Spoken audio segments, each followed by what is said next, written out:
Em 1982, a banda Blitz lança o seu primeiro e espetacular, estrondoso LP, As Aventuras da Blitz, com o responsável pela inundação, pela entrada mesmo com peso do rock nacional no início dos anos 80, puxado especialmente pelo mega sucesso Você Não Soube Me Amar, mas eu vou mostrar para vocês daqui a pouquinho que esse não foi o único sucesso desse disco espetacular da Blitz, longe de ser o único sucesso, foi aquele que abriu as portas, né, para Blitz, para as rádios do Brasil todo, mas não foi a única música. Depois foram uma série de sucessos, praticamente o disco todo, e eu vou falar também do contexto, né, de como a Blitz chegou nessa maravilha e como era o entorno, o mercado fonográfico brasileiro e por que esse disco foi o responsável por essa explosão. A Blitz era um misto de teatro, de performance com música, né? E as músicas começavam sempre com o Evandro Mesquita contando aquela historinha meio cinematográfica no começo, com aquele tom meio de rádio, às vezes de cinema, né? Que pegaram a garotada ali no jeito, né? No jeito. Isso foi um dos fatores importantes para o sucesso, mas não foi o único. Esse disco chegou rapidamente, ele foi lançado ali em setembro de 1982 e ele chegou rapidamente em 100 mil cópias vendidas, o que era um estrondo para a época, e as músicas, né, os singles que a gente falava, os compactos, foram fazendo sucesso uma música atrás da outra. E o disco continuou vendendo e vendeu muito e foi responsável, sim, pela abertura do mercado fonográfico para as bandas jovens, do jovem rock nacional dos anos 80. Antes da Blitz, existiram bandas, né, que lançaram até discos, que apareceram, como aqui em São Paulo, a Gangue 90 do grande Júlio Barroso, que apareceu ali no festival MPB Shell da Rede Globo, em 1980, aquele mesmo que o Guilherme Arantes cantava Terra, Planeta, Água, ficou em segundo lugar, e a Lucinha Lins ficou em primeiro com Purpurina, né, que foi aquela vaia estrondosa que ela recebeu no Maracanãzinho, porque todo mundo, o público, queria o Guilherme Arantes em primeiro lugar. Mas enfim, a Gangue 90, que também fazia uma performance no palco, tinha o Júlio Barroso cantando, tinha meninas também fazendo ali performance e cantando, fazendo os backing vocals na música Perdidos na Selva, né? Também foi um grande sucesso, mas não vendeu tanto disco, não apareceu tanto, até porque eles gravaram um pouquinho depois da Blitz, né? Mas a Blitz mesmo foi a que abriu o mercado e que vendeu disco, né? Que mostrou para as grandes gravadoras que tinha um mercado potencial enorme para se vender disco, e começaram a investir em bandas nacionais, abriu todo um mercado para quem veio depois, Paralamas do Sucesso, Barão Vermelho, Titãs, um pouquinho depois a Legião Urbana, né, ali até a metade dos anos 80. Mas a Blitz é que começou tudo. E como é que começou? O Evandro Mesquita, olha só a capa aqui, né? O Evandro Mesquita, que era o grande vocalista e compositor da maioria das músicas, ele participava de um grupo teatral chamado Asdrubal Trouxe o Trombone, que era um grupo de teatro ali do final dos anos 70, começo dos anos 80, no Rio de Janeiro, que trazia uma linguagem também jovem, inovadora e muito performática, muito diferente do que se fazia no teatro da época. Para vocês terem uma ideia, né, desse grupo Asdrubal Trouxe o Trombone, também participavam a Regina Casé e o Luiz Fernando Guimarães, que depois fizeram muito sucesso na Rede Globo de televisão. O próprio Evandro Mesquita também participou de novelas e do seriado A Grande Família, onde ele era o Paulão, né? O Paulão da regulagem, junto com a Marieta Severo, a grande Marieta Severo, e o Marco Nanini, um seriado que ficou por uma década, né? Mais de uma década, no ar na Rede Globo de televisão. Enfim, o Evandro participava desse grupo ali no começo dos anos 80 e ele montou uma banda de rock para participar das festas do entorno desse pessoal, né, do pessoal de teatro, que estava começando ali na televisão, performático, e começou a tocar nas festinhas e nos encontros desse pessoal, já fazendo ali, começando uma performance, começando o lado muito engraçado das letras dele, né, das músicas, das historinhas, mas ainda sem as duas meninas, né, que foram a Fernanda Abreu, olha ela aqui, acho que dá para ver, e a Márcia Bulcão. A Márcia Bulcão não participavam ainda da banda. E eles começaram a fazer, o Evandro e a banda começou a chamar a atenção nessas festinhas e chamar a atenção das gravadoras. Mas foi no momento em que eles chamaram as duas meninas, que foi a cereja do bolo. Enfim, histórias muito hilárias que a juventude da época começou a se identificar. Como é que estava o mercado fonográfico da época? A venda de CDs não existia, obviamente CD ainda não existia, existia o vinil, né, como esse aqui que eu estou mostrando para vocês. E a rapaziada que tinha ali seus 13, 14 anos, como esse aqui que vos fala, né, comprava discos, já comprava o disco de vinil, que, vamos dizer, era aí em torno de 30, 40 reais, se a gente colocar hoje, mais ou menos, né, na faixa do valor atual, só para ter uma referência, né? Então a garotada guardava a mesada ali que ganhava dos pais para comprar disco. E que discos que a gente comprava? Bee Gees, John Travolta e Olivia Newton-John, nos embalos de sábado à noite. Então sempre referências e discos de cantores e bandas internacionais. Village People também, que era muito... tinha um lado lúdico, né, engraçado, assim, que a criançada se identificava e gostava de dançar nas festinhas ali, nas garagens das residências, nas festinhas de aniversário, mas eram sempre internacionais, artistas internacionais. E as gravadoras? As gravadoras brasileiras, os diretores, né, os grandes homens pensantes ali do marketing das gravadoras brasileiras, começaram a ver nesse público um potencial. E a Blitz era, vamos dizer, ela caía com uma luva para esse público. Por quê? Porque ela tinha ali no seu visual as roupas coloridas e a performance engraçada e as historinhas, a linguagem. Ninguém usava aquela linguagem que o jovem se identificava, né, que esse jovem de 14, 15 anos, 13 para 16 anos, se identificava. Não tinha na indústria nacional ou na música nacional, o que havia era Rita Lee, que já era considerada, assim, vamos dizer, um pouco velhinha, né? A música ela fazia um rock já mais tradicional e já mais considerado ultrapassado na época por essa geração, por essa garotada que estava ali na faixa dos seus 13 para 16 anos. O Raul Seixas também, um rock já mais tradicional, que o garoto ali, talvez de 19, 20 anos, se identificava, mas que pro de 14 já era considerado velho, uma coisa antiga, de uma geração passada. E, como eu falei, tinha a Gangue 90, o Lulu Santos começava a gravar os primeiros discos, mas o Lulu também tinha uma pegada e tinha uma ligação histórica ainda com o rock progressivo dos anos 70, com os Mutantes, com a própria Rita Lee, então ele era velho também para essa geração. Quando chegou a Blitz e o Evandro, se bobear, ele era até mais velho, ou tão velho na época, quanto a Rita Lee e o Lulu Santos, mas ele se colocava numa linguagem e numa maneira de ser que a juventude se identificava, contando aquelas historinhas ali, como eu falei, que começavam de um jeito meio cinematográfico, meio radiofônico, que a garotada, né, se identificou na hora, especialmente com Você Não Soube Me Amar. Mas não foi só essa música que fez sucesso nesse disco.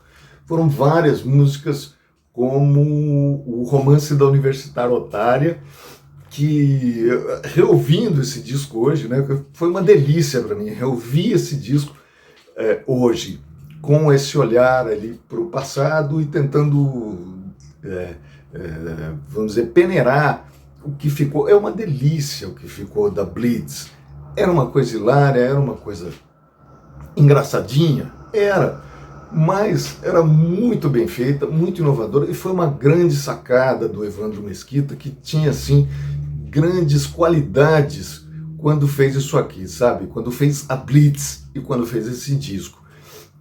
As músicas são muito legais, a base das músicas é aquele rock mais básico, né, antigo até, mas que vinha travestido pelas letras e pelo jeitão deles cantarem, que conquistou a garotada de imediato.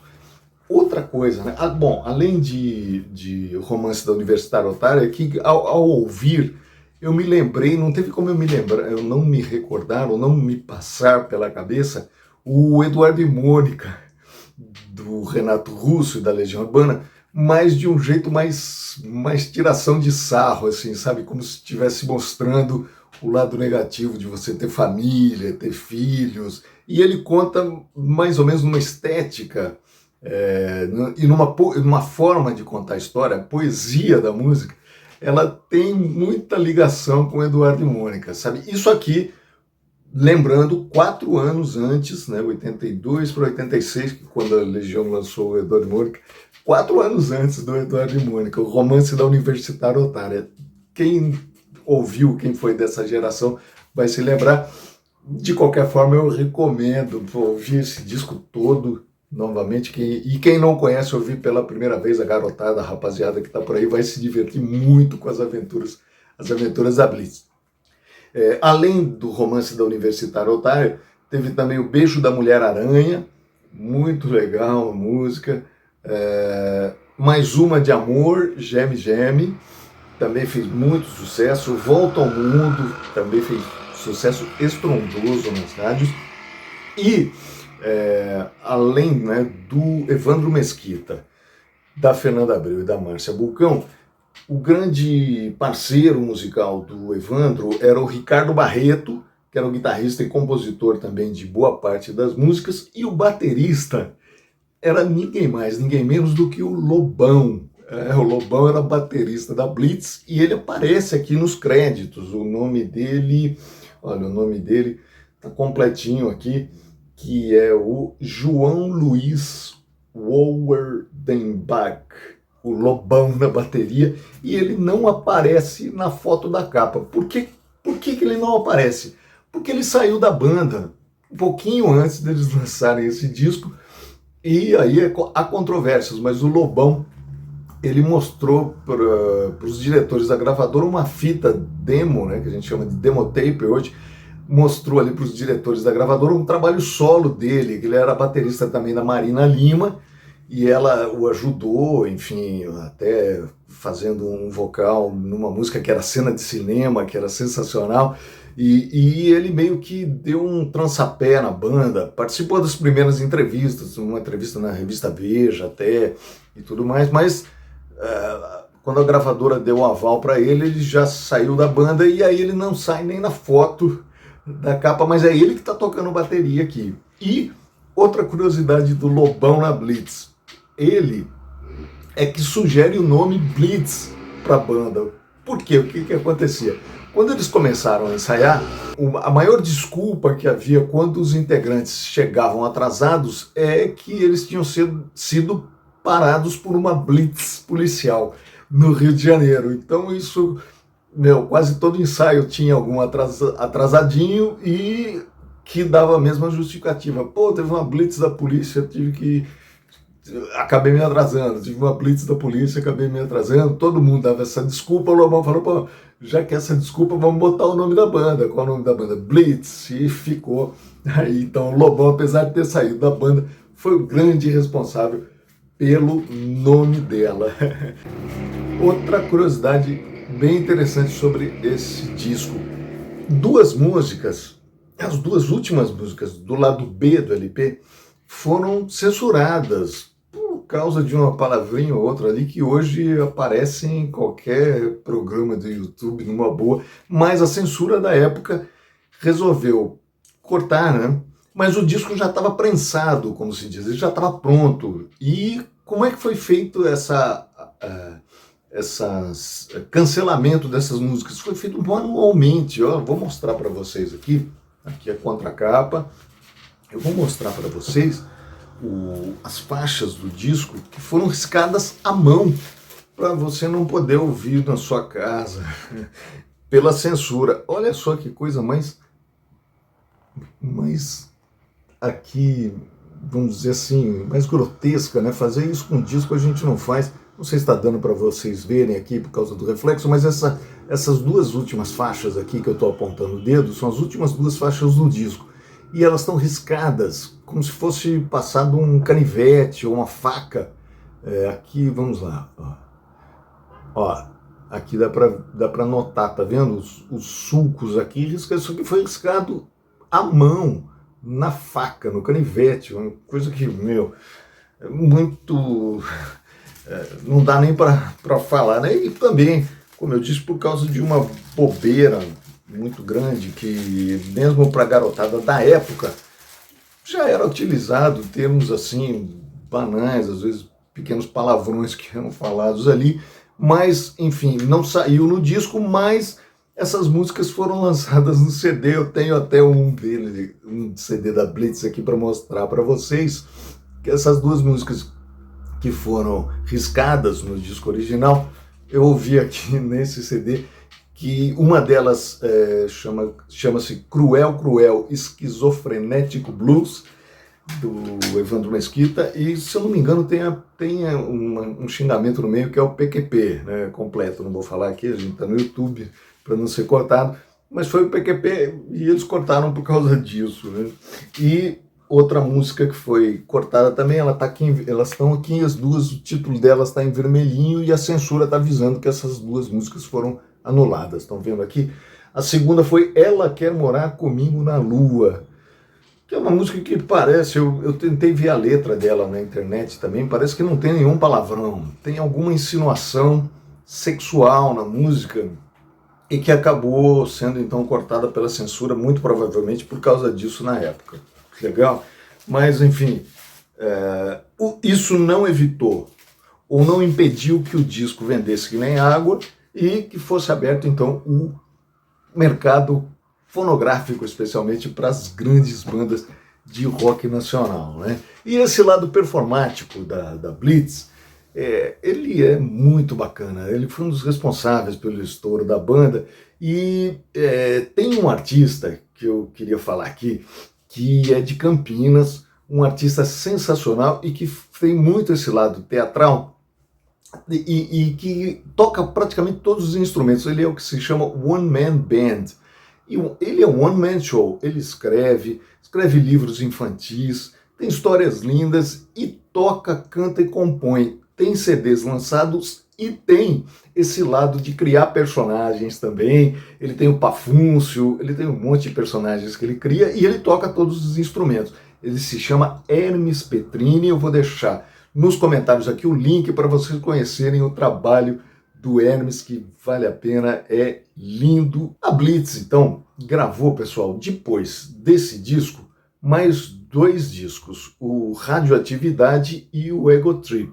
O disco Radioatividade, que foi o segundo, também teve grande estrondo, teve grande sucesso comercial, especialmente puxado pela música A Dois Passos do Paraíso. E depois do Radioatividade eles lançaram o Ego Trip, que foi um terceiro disco, já não vendeu tanto, começou a cair um pouco. Eles que apareciam, né, muito em programas de televisão de auditório como Chacrinha, Raul Gil, começaram a ser pouco chamados, a popularidade já foi caindo também, e aquela fórmula, né, de humor também foi se desgastando um pouco, mas isso não tira a importância do trabalho da Blitz. Eles acabaram, então, terminando, né, depois do terceiro LP.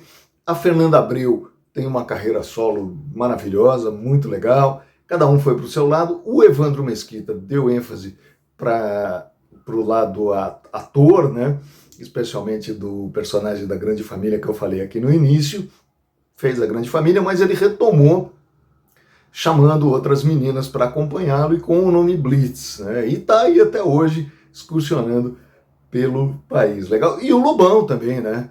A banda, ele saiu da banda antes até desse disco, apesar dele tocar, mas o Lobão fez ali o sucesso dele, a carreira solo que a gente já conhece e a polêmica que ele sempre cria, né, que ele sempre traz. Inclusive, a gente tem aqui no canal um programa sobre as polêmicas do Lobão. Vou deixar aqui para vocês. Eu tenho certeza que se você gostou do nosso programa de hoje, você vai curtir também esse programa do Lobão. Pessoal, muito obrigado por acompanhar a gente por aqui. Se inscreve se você gostou.